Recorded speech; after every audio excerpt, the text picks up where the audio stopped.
Орой минь. Өнөөдөр би та бүхэндээ зочин цувралын 2 дугаар ангийг ярьж өгье.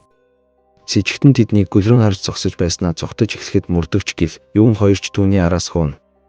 Сэжигтэн байшингийн дээврүүд дамжин цогтсаар нэгэн байшингийн цонхыг хаглан өсөрч ордог.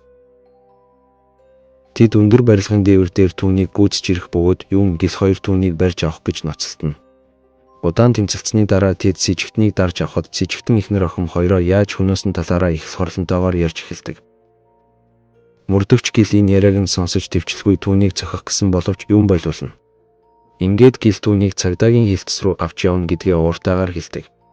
Юун ямар ч хөдөлгөөнгүй хэвтэж байгаа сэжигтнийг хараад биеийг нь эзэмдсэн сүнс түр хугацаагаар түүний биес гарч явсныг ойлгон түүнийг өөрч явахаар болдог.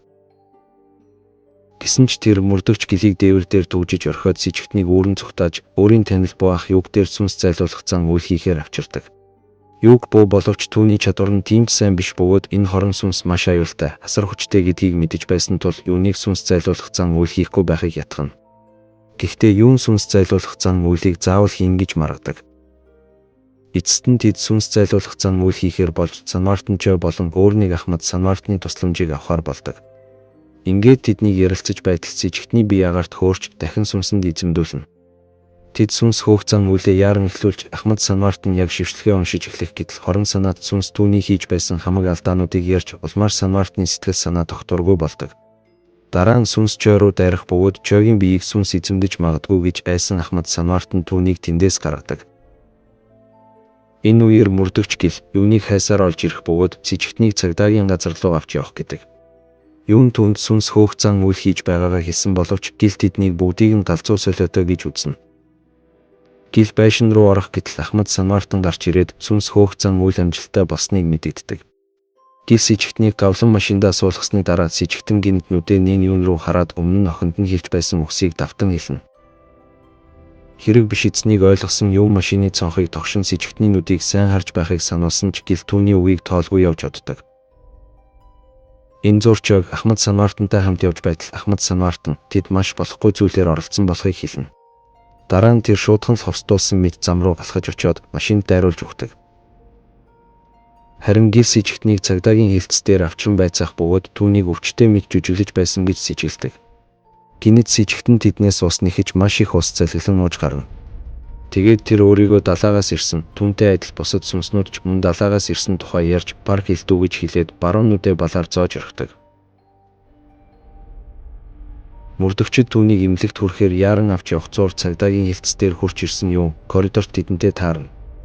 Юун сэжигтэнтэй харц тулгархад онцгой чадвар нь ажиллан сэжигтний охин амьд байгааг олж мэддэг. Юун мөрдөгч гэлт сүнсэнд эзэмдүүлсэн хүмүүсийг харж чаддаг тухайгаа хэлж түнд парк хэлдүүгийн сүнстэй холбоотой тайлагдаагүй хэрэгүүдийн талаарх мэдээлэл бүхий хавцыг өгдөг.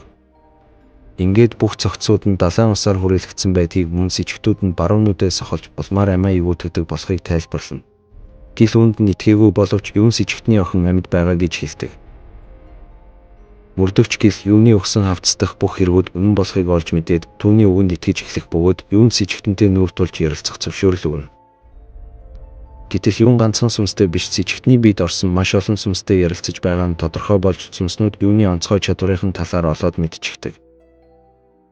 Сэжигтнээс юу ч олж мэдэж чадаагүй юун Ахмад Санмартанаас тусламж авахар залгах боловч түүнийг нас барсныг сонсно. Тэр Жой дээр ирж энэ бол амиа хорлолт биш харин хорон санаат сүнсний хийсэн хэрэг болохыг тайлбарладаг. Тэгээд сэжигтний охин амьд байгааг хэлээд түүнээс дахин сүнс зайлуулах зан үйл хийж туслахыг гуйдаг. Харин Жой сүнс зайлуулах зан үйл үр дүнтэй болно гэдэгт эргэлзэж эхэлсэн байдаг тул түүний гуйлтаас татгалздаг. Тэр шөнө нь Жой цуснд будагдсан Ахмад Санмартан түүнийг буруутгаж байна гэж зүйдлэнэ. Өглөө нь сүмээс ирсэн хүмүүс Ахмад Санмартныг ухаан нь эрүүл биш байсан гэж ярихыг сонсоод Жой бодлоо өөрчилдөг. Энэ үеэр гэл сэжигтний охин амьд байгаа гэдгийг нотлох гээд амжилт олдоггүй бөгөөд өөрөө энэ талаар мөрдөнө. Гэсэн ч мөн л амжилтгүй болж аргаа барсан гэл юуны буу ах югээс тусламж гуйхаас өөр аргагүй болдог. Юг зан үйлээ ихэлсэн боловч сэжигтэн өндийн суугаад аимшигтай муухайгаар хашгирахад тэр гинэд цусаар бөөлжин шалан дээр муужран ундаг.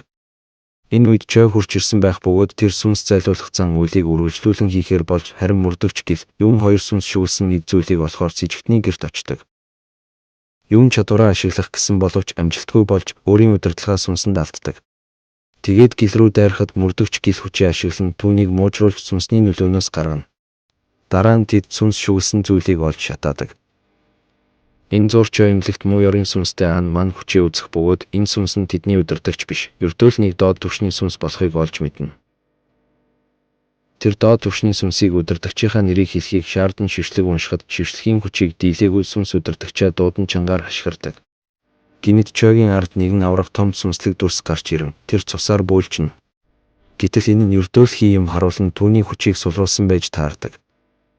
Чой хамаг хүчээ шавхан сүнсийг с ижигтний биеэс хөөн зайлуулах бөгөөд с ижигтний амнаас маш их ус олгоодон гарч ухаан алдан ундаг.